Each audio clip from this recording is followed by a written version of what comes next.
The Dragonback Series by Timothy Zahn. Book 6, Dragon and Liberator. Chapter 29. The voices were still murmuring around Allison, murmuring like a mountain brook in the distance. There were words there, too, she knew. But with her head bowed, her eyes closed, and her heart aching, she hardly heard any of it. Jack and Dracos were dead. Vaguely, distantly, she heard someone calling her name. Blinking the tears out of her eyes, she looked up. "What?" she asked. "I was just telling you not to take it so hard," Neverland said. "After all, you'll be joining them soon enough." Allison took a deep breath. This was no time to fall apart. "As will you and Frost and the Valaga," she said. "I know Cornelius Braxton, and you're not going to find him an easy nut to crack." Neverland shook his head. "You still don't get it, do you, Allison? Even having seen it demonstrated right in front of you, you still don't get it. The death is literally the ultimate weapon. It doesn't matter how many people Braxton brought with him. He's dead, and so is everyone with him." "Sir, the SNA's gone into a half-powered drift," the captain reported. "Very good, Captain," Neverland said. "Swing us around and bring us up behind backstop. No rush. Give them time to reform in their attack cluster." "Yes, sir." "It's a shame we couldn't be on the same side, Allison," Neverland went on, his voice lowered. "You're obviously a girl of many talents." Allison flicked her tongue across her upper lip. There was only one chance left for her now. "What if I told you I was ready to join up with you?" she asked. Neverland smiled. "You really think I'd believe you?" "I could pay for my life," Allison offered. "I still have a few secrets, things I know that would be very valuable to you." "What sort of secrets?" "The sort that would be very valuable to you," Allison repeated, "or to anyone else who knew them." For a moment, Neverland eyed her closely. Then he looked at the two Malison Ring mercenaries still holding on to her upper arms. 3 paces back and wait," he ordered them. One of the soldiers glanced at the other. "Sir, Colonel Frost said—" 3 paces back," Neverland repeated. "Yes, sir." Letting go of Allison's arms, the two men stepped back as ordered. "Now," Neverland said, his eyes back on Allison. "Go on." "Your side of the bargain first," Allison said. "I want in on the deal with you and Frost. I especially want in on anything the weapons labs turns up out of all this." Neverland smiled thinly.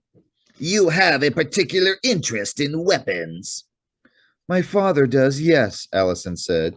"And of course, I'm not to be turned over to the Valaga." That might be difficult," Neverland warned.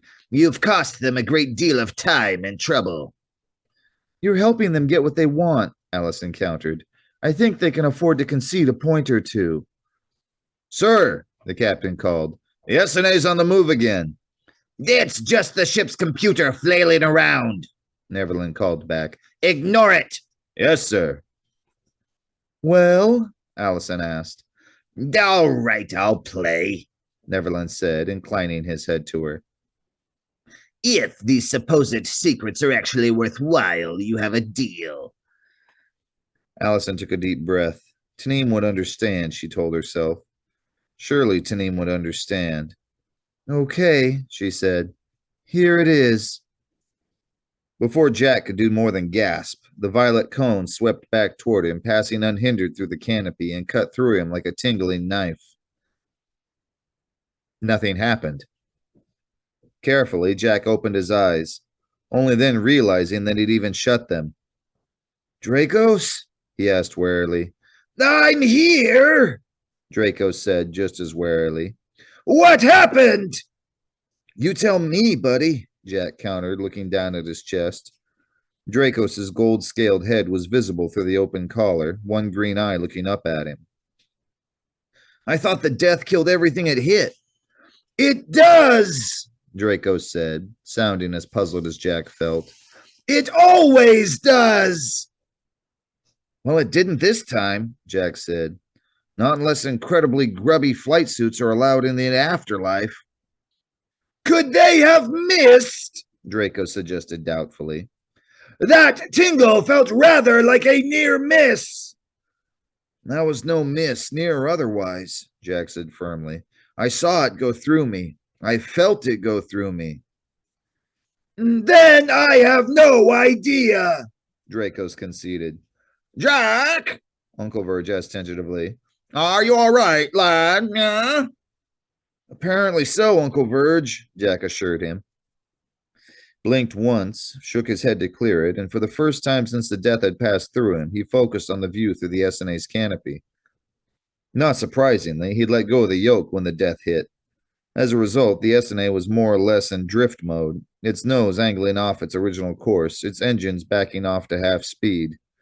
The drive glows of the Foxwolf and Advocatus Diaboli were already a good distance ahead, still heading for the refugee fleet.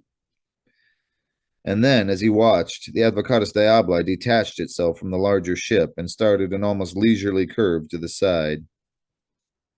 Neverland's pulling away, he announced. Weight came onto his shoulder as Dracos raised his head for a look. What do you think? Jack asked. Mechanical trouble? I'm not reading anything obvious, yeah, Uncle Verge said. Yeah, but those 5 Gen 90s that used to be riding wide cover have also turned around. Yeah. Maybe they're all heading back to deal with the Malison Ring and Braxton Universalis ships coming up behind us. The what? Jack demanded, looking at the aft display and keen for a tactical overlay. There were new drive glows back there, all right, coming up fast behind them. He looked back at the Advocatus Diaboli. It was halfway through its curve, still looking like it wasn't in any particular hurry to take the death to the incoming ships. He probably isn't in a hurry, Dracos pointed out. He'll want to make sure the Gen 90s are in position to give him cover before he gets within range of the attacker's weapons. That sounds like Neverland, Jack thought. On the other hand, the Advocatus Diaboli's leisurely turn, coupled with the SNA's own drifting course. Okay, he said aloud. Here's what we do. Uncle Verge, plot me an intercept course for the Advocatus Diaboli. Minimum time, maximum surprise. And I want to end up running parallel along its flank. Oh, Jack, lad, that's insane, Uncle Verge protested. As soon as Neverland sees you're moving, he'll fire the death at us again. You and Dracos were lucky once. You can't count on being lucky again, see? Huh? It wasn't luck, Jack insisted. I don't know what it was, but it wasn't luck. Yeah, but how will this gain us anything, huh? I'm going to try for a crash dock, Jack said. Hopefully before they can figure out what we're doing and get the hatchway blocked. If we can get inside and stop the jamming, we can finally warn everyone about the death weapons. If you survive, huh? Uncle Verge said stiffly. You may be somehow immune to the death, but I doubt that'll carry over to old-fashioned gunfire, yeah? Probably not, Jack agreed. But if we don't make it, you'll have to warn them. Dracos? I'm with you, Jack, the Kadas said. As if Jack had had any doubts on that score. Okay, Uncle Verge, ball's in your court. The computer speaker gave a long, pained sigh. Course plotted and ready, Jack, lad. But even minimum time approach will take you a few minutes to get there, huh? Good enough. Jack got a grip on the control yoke, glancing over the course details as Uncle Verge scrolled them across the navigational display. Okay, Neverland, here we come, ready or not. So Frost knows about everything you had in that big walk-in safe, Allison concluded. I know we found out about the KK-29 patrol ships from the information in your office safe. I'm sure the papers in the big one were even more interesting. The wary anticipation in Neverland's eyes darkened into anger. That's it, he demanded. That's your big impressive secret. Not all of it, no, Allison stalled. Out of the corner of her eye, she could see Frost and the Advocatus Diaboli's captain conferring behind the helmsman. still too close to the communications section of the board.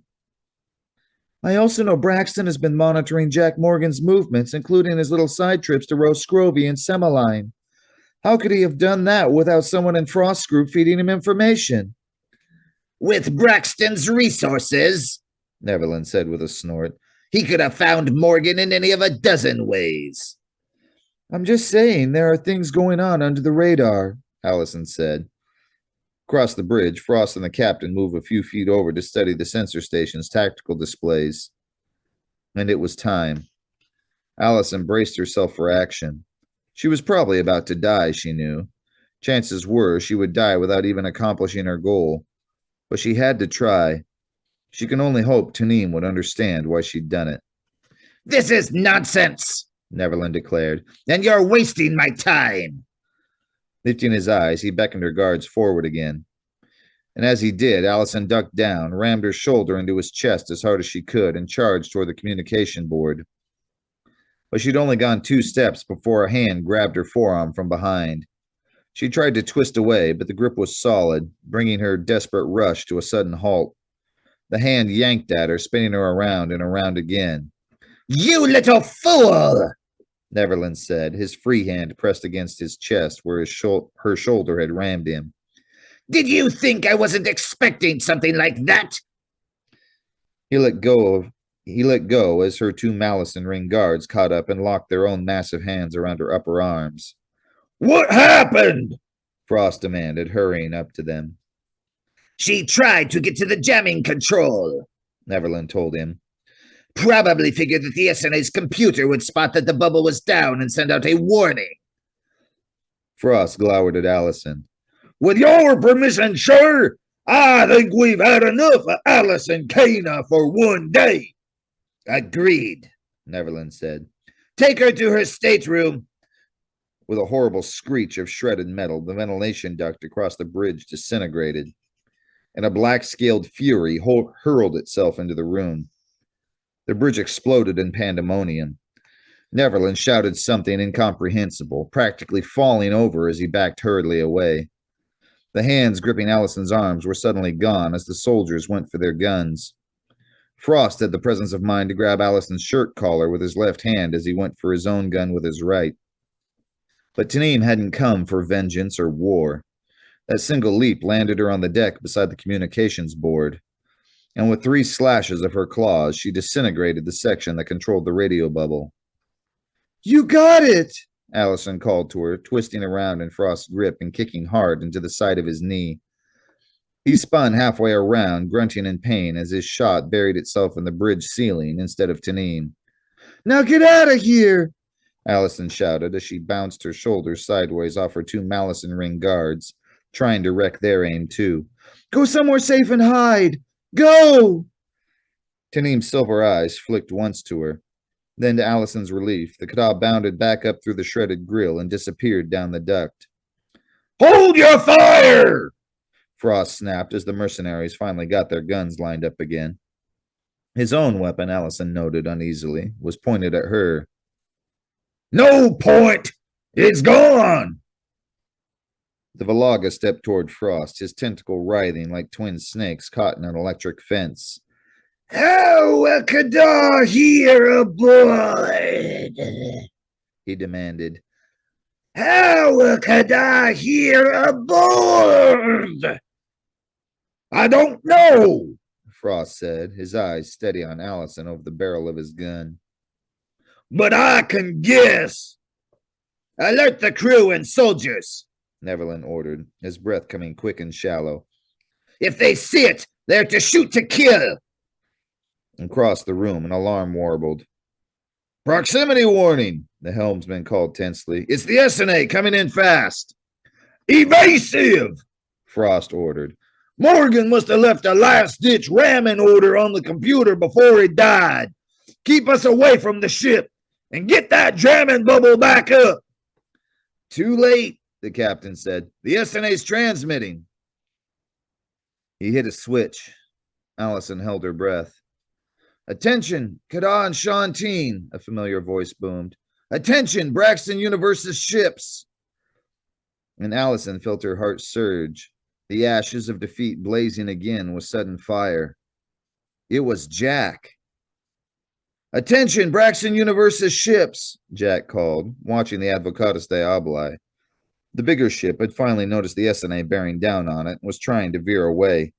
Turning the control yoke, he swung back toward them. "The ships heading your way are carrying your enemies.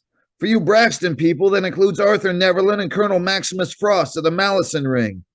For you Kada and Shantine, it also includes a group of Alaga. Most important, for all of you, the ships are carrying 3 death weapons." "Identify yourself!" a voice demanded, his English carrying an accent Jack didn't recognize. Dracos lifted his snout from Jack's shoulder and poured out some more of his alien speech. The voice answered back in the same language, and for a few seconds they conversed in short sentences. Midway through the discussion, the violent beam of the death again swept through the SNA's cockpit. Again, Jack felt nothing but an unpleasant tingle. The conversation ended. "They're convinced," Draco said, going flat onto Jack's skin again. "Good," Jack answered. "Let's just hope we can convince Braxton's people too. Braxton Universe's ships." "Hello, Jack," a voice cut him off. "Where are you?" Jack stared at the bridge speaker. "Mr. Braxton?" "Yes, indeed," Braxton confirmed. "Where are you?" "I'm in the SNA," Jack said, his mind flashing back to what Harper had said about Allison's theft from his company.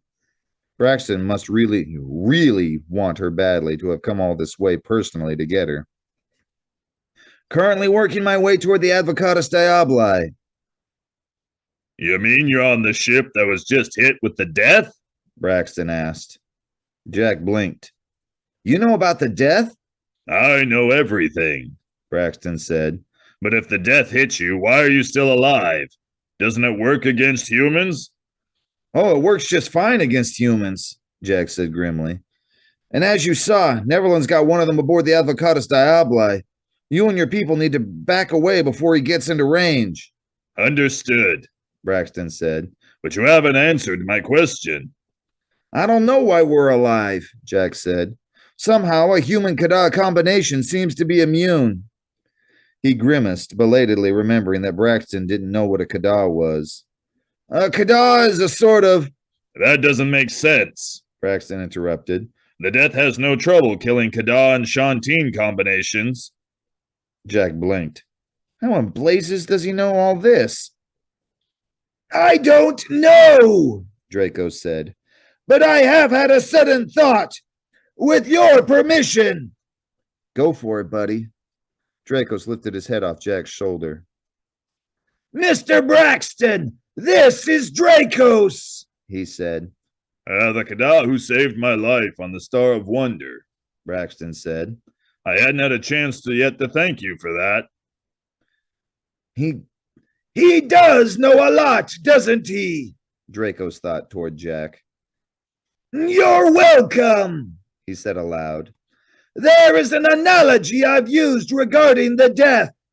If you wished to destroy the core of a planet, a normal weapon would have to first blast through the crust and mantle to reach it. The death instead seeks out that core directly, without needing to expend energy on the destruction of its victim's flesh and blood and bone." "All right," Braxton said. "And?" "Perhaps a Kada-human combination acts like a double planet," Draco said. "as the death seeks out the center of that combination." "It seeks out the center of mass," Braxton said, a sudden interest in his voice. "And the center of mass of a double planet is halfway between them, in empty space." "Exactly," Draco said. "Again, I don't know how accurate the analogy is, but the fact remains that a human-Kada combination appears to be safe from the death." "Interesting," Braxton said softly. "Very interesting indeed." "Turn it off," Neverland said quietly. Like a man awakening from a strange dream, the captain stirred and touched the radio control. The voices cut off. A deathly silence settled onto the bridge. Allison looked around the room, at Neverland, at Frost, at the other Malison Ring soldiers. All looked stunned or worried or quietly but helplessly furious. And finally, she turned to the Valaga. So that's the secret, She said. That's the reason you came all the way across the galaxy to the Orion Arm just to kill the Kada. You knew, maybe from the beginning. You knew the Kada originally came from Earth. They came from Earth? Frost echoed. It is only a theory. The Valaga rumbled.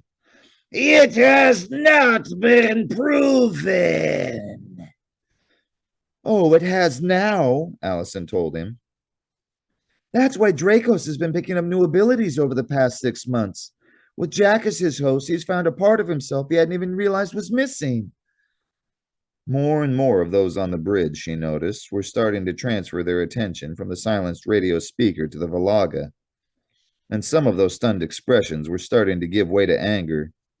The Valaga had kept a vital secret from them, and all of them knew how disastrous that could be in the middle of a battle.